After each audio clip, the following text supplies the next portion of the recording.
Hello everyone, আমি সৌমিতা। আমার নতুন একটা ভিডিওতে তোমাদের অনেক অনেক স্বাগত জানাই। তো আজকের ব্লগটা হলো শনিবারের ব্লগ। তো সকালে রান্নাবান্না থেকেই স্টার্ট করছি। তো শনিবার যেহেতু নিরামিষ, তো আজকে রান্না করছি এখানে উচ্ছে আলু ভাজা, সাথে করব কিন্তু আলু পোস্ত। তো দুটো গ্যাসে দুদিকে কিন্তু দুটো রান্না চাপিয়ে দিয়েছি, যেহেতু সকালে খুব তাড়াহুড়ো থাকে। ঘড়িতে এখন বাজে হচ্ছে সকাল 7:30। তো দুটো রান্নাই একসাথে করে নিচ্ছি। আর এদিকে কিন্তু ডালটাও আগে সেদ্ধ বসিয়ে নিচ্ছি, পেঁপে দিয়ে কিন্তু এখানে ডাল করব। আর ভাতও কিন্তু আমার এখানে হয়ে গেছে। তো দেখে রাখো রান্নাবান্না কিন্তু আমার একদম কমপ্লিট হয়ে গেছে। আর কোনো রান্নাতেই কিন্তু একদমই ঝাল দিতে পারি না, যেহেতু মামাম্মা আমাদের সাথে খায় ওই কারণে। আর ওকে হচ্ছে খাওয়ার সময় একটা ডিমের অমলেট করে দেবো। আর আজকে একদম ব্রেকফাস্ট বানাতে ইচ্ছে করছিল না, ওই জন্য বাইরে থেকে কিন্তু কচুরি, ঘুগনি আর হচ্ছে একটু জিলাপি কিনে এনেছিল। তো সেটাই দিয়ে কিন্তু সকালের ব্রেকফাস্টটা সেরে নিচ্ছি।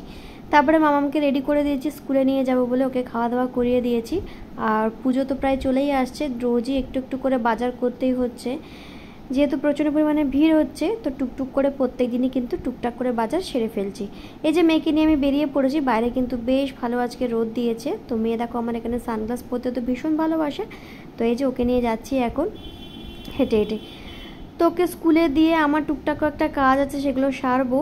তো স্কুল এখানে হয়ে গেছে। তো এই দেখো আমরা এখানে ওর ফ্রেন্ডের বাড়িতে গেছি। আর দেখো দুজনে মিলে কি সুন্দর ডান্স করছে।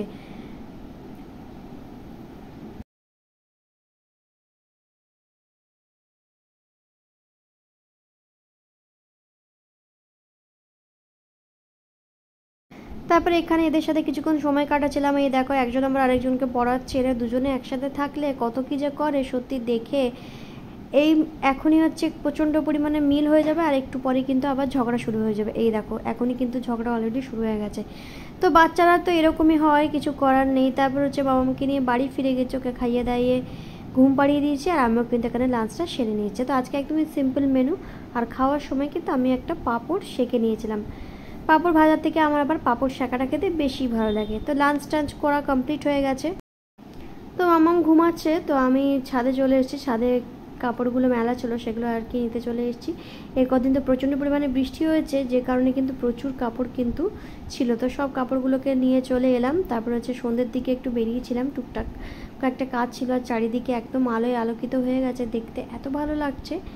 আর দেখো বৃষ্টিও কিন্তু একটু পড়ছিল, এখন যদিও একটু কমেছে। তো তারপরে হচ্ছে এখানে শাশুড়ি মাকে নিয়ে গেছিলাম হচ্ছে একটু জুতো কিনতে। তো ওনার পছন্দের যা যা জুতো রয়েছে সেগুলো আর কি কিনছিলাম।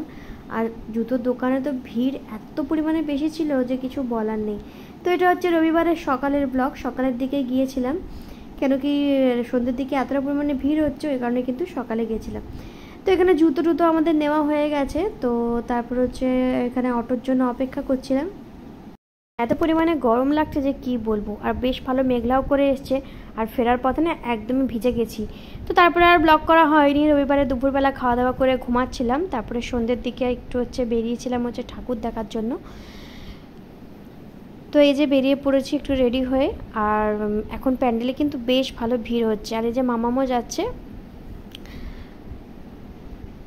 আর চারিদিকে এত সুন্দর করে সাজিয়েছে, ঠাকুর দেখতে যেতে হলে কিন্তু অনেকটা হাঁটতেও হচ্ছে। এক জায়গায় গাড়ি রেখাতে হয়েছে, আরেকটা জায়গা থেকে কিন্তু অনেকটা করে হাঁটতেও হচ্ছে। তো আমরা বেশ সবাই মিলে হেঁটে হেঁটে যাচ্ছিলাম। আর চারিদিকটা দেখেছো কত সুন্দর করে সাজিয়েছে।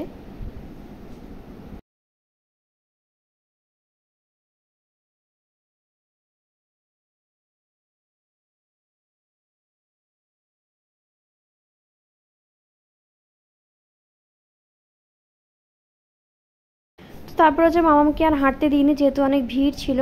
তো ওকে যে ওর বাবা কোলে নিয়ে নিয়েছে, কিন্তু সে মেয়ে কোলে চাপবে না, ও হচ্ছে হেঁটে হেঁটে যাবে। তো তারপরে দেখো এখানে ঠাকুরের এখানে পৌঁছে গেছি। কি সুন্দর যে করেছিল, দেখে একদম মন ভরে গেল। চারিদিকটা যেমন সুন্দর লাগছিল দেখতে, আর সেরকম কিন্তু দুর্গা মাকেও দেখতে লাগছিল।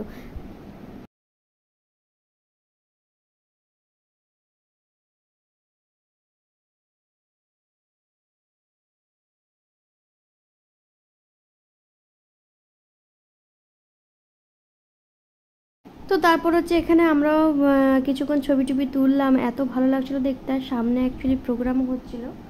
তো কিছুক্ষণ দাঁড়িয়ে দাঁড়িয়ে আসলে প্রোগ্রামটাও একটু দেখছিলাম। আর চারিদিকটা এত সুন্দর নিখুঁত কাজ করেছে। তো দেখো কি অপূর্ব না লাগছে দেখতে, ভীষণ সুন্দর করেছে। প্রত্যেকটা জিনিস দারুণ লাগছিল দেখতে।